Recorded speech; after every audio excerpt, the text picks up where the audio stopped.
ሰላም እንዴት አደራችሁ እንዴት ዋላችሁ እንዴት አመሻችሁ ውድ የስፖርት አፍቃሪያን በተለያየ የዓለም ክፍል በተለያየ የሰዓት አቆጣጠር ውስጥ ሆናችሁ እያደመጣችሁን ላላችሁ ለሁላችሁም ሰላምና ጤናን እንደ ሁልጊዜውም እመኝላችኋለሁ። ዛሬም እንደ ቀድሞው በርካታ ስፖርታዊ መረጃዎች እጄ ላይ ይገኛሉ። ከናንተ የሚጠበቀው ቪዲዮውን ላይክ አድርጎ መጀመር ብቻ ነው። እንዲሁም ለዚህ የዩቲዩብ ቻናል አዲስ ከሆናችሁ ሰብስክራይብ በማድረግ ተቀላቀሉን። ቀጥታ ወደ ስፖርታዊ መረጃዎች ተሻገር በአጫጭር የስፖርት መረጃዎች ጀምራለሁ። ጣሊያን ፔፕ ጋርዲዮላን ማነጋገር ጀምራለች ተብሏል። የጣሊያን እግር ኳስ ፌዴሬሽን አሰልጣኝ ፔፕ ጋርዲዮላን ለመሾም ንግግር መጀመሩ ተገልጿል። ፌዴሬሽኑ ፔፕ ጋርዲዮላ የአሰልጣኝ ጂናኖ ጋቱሶን ቦታ እንዲተኩ ለማሳመን እየሞከረ መሆኑ ተነግሯል። አሰልጣኝ ጂናኖ ጋቱሶ ጣሊያን የዓለም ዋንጫ አለመግባቷን ተከትሎ ከኃላፊነት መልቀቃቸው አይዘነጋም። የጣሊያን እግር ኳስ ፌዴሬሽን ቴክኒካል ዳይሬክተር ፓውሎ ማልዲኒ ፔፕ ጋርዲዮላን ለማነጋገር ወደ ባርሴሎና ማቅናታቸው ተገልጿል። ፔፕ ጋርዲዮላ ስራውን ስለመቀበሉ ገና እንዳልታወቀ ግን ይህን መረጃ እስከ ኢታሊ ይፋ አድርጎታል። ቤልጂየም ከአሰልጣኟ ጋር ተለያየች። የቤልጂየም ብሔራዊ ቡድን ከአሰልጣኝ ሩድ ጋርሺያ ጋር መለያየቱን ይፋ አድርጓል። ባለፈው አንድ ዓመት ከግማሽ ቡድኑን የመሩት አሰልጣኙ ውላቸው ሳይራዘምላቸው ቀርቷል። አሰልጣኙ ባለፈው ዓመት አሰልጣኝ ዶሚኒክ ታሬስኮን በመተካት ወደ ኃላፊነት መምጣታቸው አይዘነጋም። አሰልጣኙ ብሔራዊ ቡድኑን እየመሩ በዚህ ዓለም ዋንጫ እስከ ሩብ ፍጻሜ መጓዝ ችለው ነበር ሲል ይህንን መረጃ ስካይ ስፖርት ዘግቦታል። በሌላ መረጃ ሊቨርፑሎች ጄድ ስፔንስን በግልጽ እንደሚያደንቁትና እንደ ዘ አትሌቲክስ ዘገባ መሰረት ደግሞ ቶተንሃም ስፐሮች ተጫዋቹን ለመሸጥ ከፍተኛ ገንዘብ ከቀረበላቸው አያቅማሙም ተብሏል። ሁለቱንም የቀኝ ተከላካይና የግራ ተከላካይ ቦታዎች ላይ መጫወት ይችላል። ለሊቨርፑል ትልቅ ውሳኔ ነው ሲል መረጃ ዘ አትሌቲክስ ዘግቦታል። ሊቨርፑሎች የክሪስታል ፓላሱን አማካይ አደም ዋርተንንም የዝውውር መስኮት ዋነኛ ኢላማቸው አድርገውታል ተብሏል። ተጫዋቹ እስከ 2029 የሚቆይ ኮንትራት ያለው በመሆኑ ፓላሶች ጥያቄዎችን የሚያደምጡት ከ100 ሚሊዮን ፓውንድ በላይ የሆኑ ጥያቄዎች ከቀረቡላቸው ብቻ ነው ሲል ይህንን መረጃ ደግሞ ሜን ስፖርት ዘግቦታል። ሊቨርፑሎች የባርሴሎናውን አጥቂ ፌራን ቶሬዝንም ለማስፈረም ፍላጎት እንዳላቸው ታውቋል ሲል ይህንን መረጃ ሚረር ስፖርት ዘግቦታል። ቤተሰቦች ቪዲዮን ላይክ ለማድረግ አሁንም አልዘገያችሁም፣ ላይክ አድርጉት። እንዲሁም ለዚህ የዩቲዩብ ቻናል አዲስ ከሆናችሁ ሰብስክራይብ በማድረግ ተቀላቀሉን። እኔም ስፖርታዊ መረጃዎች ልቀጥል። ሊቨርፑል አሌሃንድሮ ሮሳሌንን አዲሱ የመጀመሪያ ቡድን የግብ ጠባቂዎች አሰልጣኝ አድርጎ ሾሟል ተብሏል። ሮሳሌን ከ2021 ጀምሮ እስከዚህ ክረምት ድረስ በጣሊያን ሴሪያው ክለብ ናፖሊ ሲሰራ ቆይቷል። በናፖሊ በነበረበት ወቅትም ክለቡ የሴሪያ ዋንጫን ስኩዴቶን 2 ጊዜ እንዲያሸንፍ 2022-23 እና 2024-25 አስተዋጽኦ አድርጓል። ከዚህ በፊት በጣሊያን ፊዮረንቲና ለ8 ዓመታት ሰርቷል። ከዚያም በፊት በሃንጋሪው ክለብ ቬዴዮቶን ለ1 ዓመት ቆይቷል። የአሰልጣኝነት ስራውን የጀመረው በስፔኑ ቫሌንሺያ አካዳሚ ሲሆን በዚያ ለ8 ዓመታት አገልግሏል ሲል ኤነን መረጃ ሜን ስፖርት ዘግቦታል። ሌኪፕ አንድ መረጃ ይፋ አድርጓል። ሊቨርፑል ብራድሊ ባርኮላን ከ100 ሚሊዮን ፓውንድ በታች በሆነ ዋጋ ማስፈረም እንደሚችል እምነት አለው ብሏል ሌኪፕ። ይሁን እንጂ ከፒኤስጂ ጋር የሚደረገው ድርድር አሁንም ቀላል አይሆንም። ምክንያቱም ባርኮላ ለክለቡ ጠቃሚ ተጫዋች በመሆኑ ፒኤስጂ ከፍተኛ ዋጋ ሊጠይቅ ይችላል። ሆኖም ሊቨርፑል ከ100 ሚሊዮን ፓውንድ በታች ስምምነት ላይ ለመድረስ ተስፋ አድርጓል ሲል ይህንን መረጃ ሌኪፕ ዘግቦታል። ብራድሊ ባርኮላን ከሊቨርፑል በተጨማሪ ሮጀርስን በቼልሲ የተነጠቀው አርሰናልም አይኑን ጥሎበታል ብሏል ሌኪፕ በዘገባው። በሌላ መረጃ ሮድሪ ከማንቸስተር ሲቲ የውል ማራዘሚያ ጥያቄ ቀርቦለታል ተብሏል። ነገር ግን የሮድሪ ህልም ሪያል ማድሪድን መቀላቀል ብቻ ነው። ይህንን እድል በናፍቆት እየጠበቀ ነው። ክለቡን ለመቀላቀል በእጅጉ ይፈልጋል። ነገር ግን ዝውውሩ እንዲቀዛቀዝ ያደረገው ምክንያት ፍሎሬንቲኖ ፔሬዝ ናቸው ሲል መረጃ ፋብሪዞ ሮማኖ ዘግቦታል። አንዳንድ የሪያል ማድሪድ አባላት ፍሎሬንቲኖ ፔሬዝ ሮድሪን እንዲያስፈርም ለማሳመን እየተቻላቸውን ሁሉ እያደረጉ ይገኛል ተብሏል። ፔሬዝ አምኖበት ወደ ዝውውሩ ከገባ ግን ሮድሪ ማድሪድን መቀላቀል ይፈልጋል ሲል መረጃ ደግሞ ማርካ ስፖርት ዘግቦታል። ቪኒሺየስ ጁኒየር የሪያል ማድሪዱ ብራዚላዊ የመስመር አጥቂ አሁን ላይ በሪያል ማድሪድ ውሉን አራዝሟል የሚሉ አንዳንድ ወሬዎች መሰማታቸውን ተከትሎ የቪኒሺየስ ጁኒየር የቅርብ ሰዎች ወኪሎቹም ውሉን ማደሱን የሚገልጹ ወሬዎች በመሰራጨታቸው ምክንያት በከፍተኛ ቁጣ ውስጥ ናቸው ተብሏል። ምንም እንኳን እስካሁን ድረስ ምንም አይነት ይፋዊ መግለጫ ባይወጣም በወኪሎቹ በኩል የብራዚላዊ ተጫዋች ወኪሎች አሁን የቀረበውንና በአመት የተጣራ 20 ሚሊዮን ዩሮ ገደማ የሚጠጋውን የፋይናንስ አቅርቦት ዋጋ ካልተጨመረበት በስተቀር ከሪያል ማድሪድ አስተዳደር ጋር ምንም አይነት ስብሰባ ለማድረግ ፍቃደኛ አይደሉም ተብሏል። መረጃውን ማርካ ስፖርት ዘግቦታል።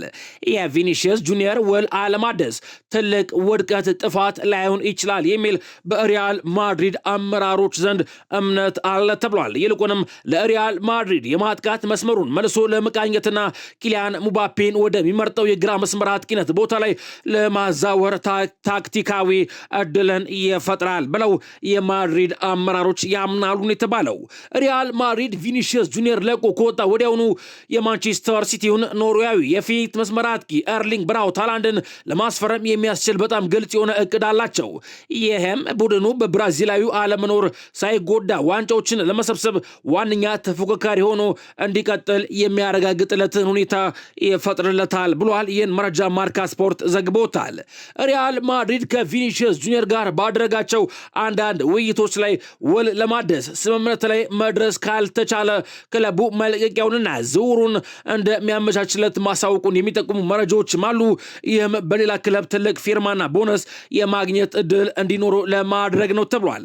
ቪኒሺየስ ጁኒየርን ለማስፈረም የፈረንሳዩ ቱጃር ክለብ ፓሪስ ሴንት ጀርመን፣ የጀርመኑ ኃያል ክለብ ባየርን ሙኒክ እንዲሁም ከእንግሊዝ ደግሞ አርሰናል እና ቼልሲ ሁኔታውን እየተከታተሉ ይገኛል ሲል ይህንን መረጃ ማርካ ስፖርት ዘግቦታል። በሌላ መረጃ ማንቸስተር ዩናይትድ ወጣት ተጫዋች አስፈርመዋል። ማንቸስተር ዩናይትድ ወጣቱን የክንፍ ተሰላፊ ታይናን ቶምፕሰን ከቶተናም ማስፈረሙን ይፋ አድርጓል። ማንቸስተር ዩናይትድ የ18 ዓመቱን የግራ ክንፍ ተሰላፊ ታይናን ቶምፕሰን በ8 ሚሊዮን ፓውንድ አስፈርሙታል። መረጃውንም ፋብሪዞ ሮማኖ ሄርዊጎ ብሎታል። ቶተናም ከተጫዋቹ የወደፊት ሽያጭ 20 በመቶ እንደሚያገኝ ተዘግበዋል። ተጫዋቹ በታዳጊዎች የሊግ ውድድር ላይ በ7 ጨዋታዎች ላይ 7 ጎሎችን ማስቆጠር ችሏል። ተጫዋቹ በቀጣይ በማንቸስተር ዩናይትድ የመጀመሪያ ቡድን ውስጥ ይሳተፋል ተብሎ ይጠበቃል። ሄርዊጎ ሲል ይህንን መረጃ ፋብሪዞ ሮማኖ ዘግቦታል። ማንቸስተር ዩናይትድ ለማዝራዊ ምንም አይነት ጥያቄ አይቀበልም ተብሏል። ማንቸስተር ዩናይትድ በዚህ ክረምት የዝውውር መስኮት ናስር ማዝራዊን ለሽያጭ እንደማያቀርብ በይፋ አረጋግጧል። ምንም እንኳን የጣሊያኑን ክለብ ኤሲ ሚላን ጨምሮ አንዳንድ ክለቦች ተጫዋቹን ለማስፈረም ፍላጎት ቢያሳዩም ማንቸስተር ዩናይትድ ለሞሮኳዊ ተጫዋች የሚቀርቡ ማናቸውንም ጥያቄዎችን እንደማይቀበል አሳውቋል ተብሏል።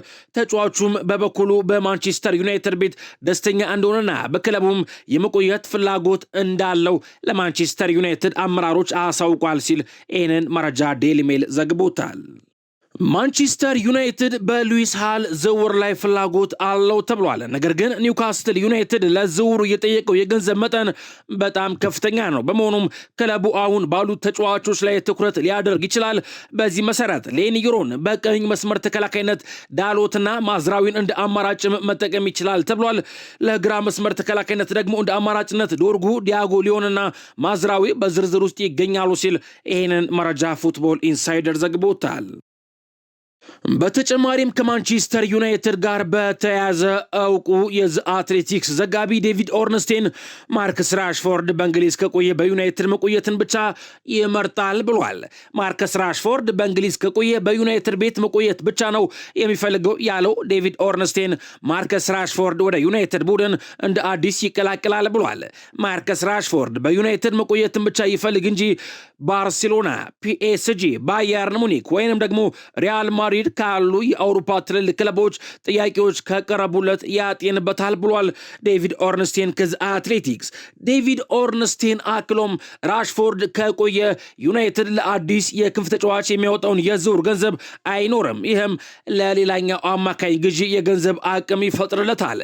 ጋዜጠኛው በስተመጨረሻም የዩናይትድ ሰዎች ጆሹዋ ዚርክዚን ለመሸጥ ገና አለመወሰናቸውንና የዝውውር በጀታቸውን እየገመገሙ እንደሆነ ታውቋል ሲል ይህንን ጽሑፍ ዴቪድ ኦርንስቴን ከዝ አትሌቲክስ ይፋ አድርጎታል። ሜን ስፖርት ደግሞ ከራሽፎርድ ጋር በተያያዘ አንድ መረጃ ይፋ አድርጓል። ራሽፎርድ በዩናይትድ ከፍተኛ ተከፋይ ይሆናል ብሏል። እንግሊዛዊ የፊት መስመር ተሰላፊ ማርከስ ራሽፎርድ በማንቸስተር ዩናይትድ ቤት ከቆየ የክለቡ ከፍተኛ ተከፋይ ሆኖ መቀጠል እንደሚፈልግ ይህንን መረጃ ሜን ስፖርት ይፋ አድርጎታል። ተጫዋቹ በዩናይትድ ቤት እስከ 2028 በሳምንት 325,000 ፓውንድ የሚያስገኝለት ኮንትራት ያለው ሲሆን ደሞዙን ለመቀነስ ፈቃደኛ አለመሆኑ ተገልጿል። ማርከስ ራሽፎርድ በማንቸስተር ዩናይትድ በቀጣይ ሲዝን የሚቆይ ከሆነ በሳምንት ከክለቡ ካፕቴን ብሩኖ ፈርናንዴዝ የላቀ ደሞዝም የሚያገኝ ይሆናል ሲል መረጃውን ሜን ስፖርት ይፋ አድርጎታል። በሌላ መረጃ የሰሜን ለንደኑ ክለብ አርሰናል አሁንም ብሩኖ ጉማሬዝን ለማስፈረም እየተከታተለ እንደሚገኝ ተገልጿል ተብሏል። መረጃውን ዘ አትሌቲክስ ዘግቦታል። ኒውካስትል ዩናይትድ በያዘው አቋም የሚቀጥል ከሆነ ግን መድፈኞቹ ሌሎች አማራጮችን መመልከት ሊጀምሩ እንደሚችሉ ታውቋል ብሏል ዘ አትሌቲክስ። አርሰናል በተመጣጣኝ ዋጋ ሊመለከተው የሚችለው ተጫዋችም የሮማው ማኑ ኮኔ መሆኑ ታውቋል። በሌላ በኩል አርሰናል በሮጀርስ ዝውውር ምትክ ትልቅ ዝውውር ሊፈጽም እንደሚችል ተነግሯል። አርሰናሎች አሁን ላይ የፓሪስ ሴንት ጀርመኑ ተጫዋች ብራድሊ ባርኩላን ሁኔታም እያዩ እንደሆነ ተገልጿል። አርሰናል ቡድኑን ወደ ትልቅ ደረጃ የሚወስድ ኮከብ ተጫዋች እየፈለገ መሆኑም ተገልጿል። እንዲሁም በሌላ በኩል ጁሊያን አልቫሬዝ አሁንም አሰልጣኝ ማይክል አርቴታ ለማስፈረም የሚያለመው ተጫዋች ሆኖ ይገኛል ተብሏል። አርሰናል እድሉን የሚያገኝ ከሆነ ጁሊያን አልቫሬዝ ለማስፈረም ይጠቀምበታል ሲል ይህን መረጃ ዘ አትሌቲክስ ዘግቦታል። አርሰናሎች የግራ መስመር አጥቂ ቦታውን ለማጠናከር በርካታ አማራጮችን ማየት ቀጥለዋል። እንደነ ብራድሊ ባርኮላ፣ ያን ዲዮማንዴ፣ ሚካ ጎርትስና ካሪም ኦምቡ ጎቪች ያሉ ተጫዋቾችን በእይታቸው ላይ ናቸው ተብሏል። ባርኮላና ዲዮማንዴ የበለጠ ቅድሚያ የሚሰጣቸው አማራጮች ተደርገው ይታሰባሉ። ጎርትስና ካሪም ደግሞ ወጣትና አነስተኛ ውጪ ያላቸው አማራጮች ናቸው ሲል ይህንን መረጃ ሜን ስፖርት ዘግቦታል። ቡካዮ ሳካ እና ዴክላን ራይስ ሞርጋን ሮጀርስን ወደ አርሰናል እንዲመጣ ለማሳመን ብዙ ነገር አድርገው ነበር ተብሏል። ማርቲን ኦዴጋርድም ከተጫዋቹ ጋር ተነጋግሯል። ለሮጀርስ ቅርብ የሆኑ ምንጮችም እንደገለጹት ከሆነ ማይክል አርቴታም ከሮጀርስ ጋር በቀጥታ አውርቶት ነበር። አርሰናል የሮጀርስ ተመራጭ ምርጫ እንደሆነም ተሰምቶታል። በእነዚያ ውይይቶች ወቅትም ሮጀርስ በዋናነት እንደ 10 ቁጥር ሳይሆን እንደ ግራ ክንፍ ተጫዋች እንደሚጫወት ተነጋግረው ነበር። የስምምነትን የሚያፈርሳል አልነበረም። የገንዘብ ሁኔታው ግን ሁሉንም ነገር ቀይሮታል። አርሰናል ለተጫዋቹ መክፈል አልቻለም። እናም ተጫዋቹ ወደ ቼልሲ እንዲዘዋወር አድርጎታል የገንዘብ ሁኔታው ሲል ይህንን መረጃ ዘ አትሌቲክስ ዘግቦታል። አርሰናሎች የዊሊያም ሳሊባን መጎዳት ተከትሎ እሱን ለመተካት እንደ አማራጭ ይዘውት የነበረው የክሪስታል ፓላስ ተጫዋች ማክሰንስ ላኳ ወደ ቼልሲ የሚያደርገው ጉዞ እየተፋጠነ እንደሆነ ታውቋል ተብሏል። ቼልሲዎች ዝውውሩን ለማጠናቀቅ እጅጉን እየጣሩ ይገኛል ብሏል። ይህንን መረጃ ዘ አትሌቲክስ ዘግቦታል። አርሰናሎች አሁን ላይ ኢላማቸውን ወደ ኮንሳ አዙሯል ሲል መረጃውን ዘ አትሌቲክስ ዘግቦታል።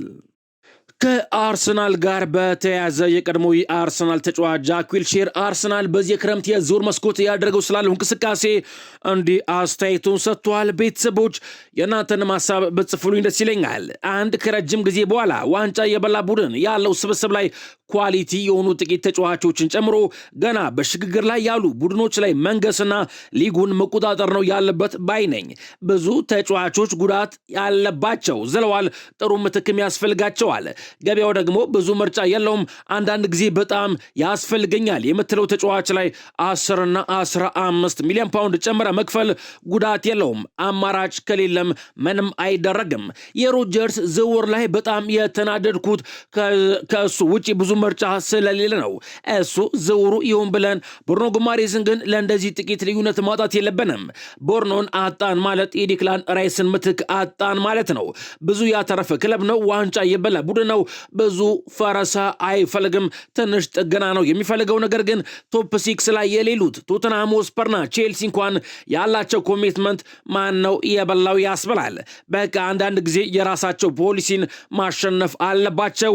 ዝውውሩ ገና ነው ግን ከወሬ ውጪ ብዙ ነገር አላየንም ሲል የቀድሞ የአርሰናል ተጫዋች አርሰናል በዚህ የዝውውር መስኮት እያደረገው ስላለው እንቅስቃሴ እንዲህ አስተያየቱን ሰጥቷል። ቤተሰቦች በዚህ ላይ የናንተን ሀሳብ በጽፉልኝ ደስ ይለኛል። በሌላ መረጃ ቼልሲ የክሪስታል ፓላሱን የሴንትራል ዲፌንደር ማክሰንስ ላክሮዋን በግል ውሎች ላይ ከስምምነት ላይ ከደረሱ በኋላ ዝውውሩን ለማጠናቀቅ ተቃርበዋል ተብሏል። የ26 ዓመቱን ተጫዋች ወደ ቼልሲ ለመዘዋወር ፈቃደኝነቱን አሳይቷል። በቼልሲና በክሪስታል ፓላስ መካከልም የሚደረገው ንግግር አሁን ላይ ወሳኝ ደረጃ ላይ ደርሷል። ቼልሲ ፓላስ ለተጫዋቹ እየጠየቀውን 55 ሚሊዮን ፓውንድ ዋጋም ለመክፈል እየተቃረበ ሲሆን ስምምነት ላይም ይደርሳሉ የሚል እምነት እየጨመረ መጥቷል ሲል ይህን መረጃ ዴቪድ ኦርንስቲን ከዚ አትሌቲክስ ዘግቦታል። በርንማውዞች የአርሰናል ኢላማ የሆኑትን አሌክስ ስኮትና ክሩፒን እንደማይሸጡ ይፋ አድርጓል።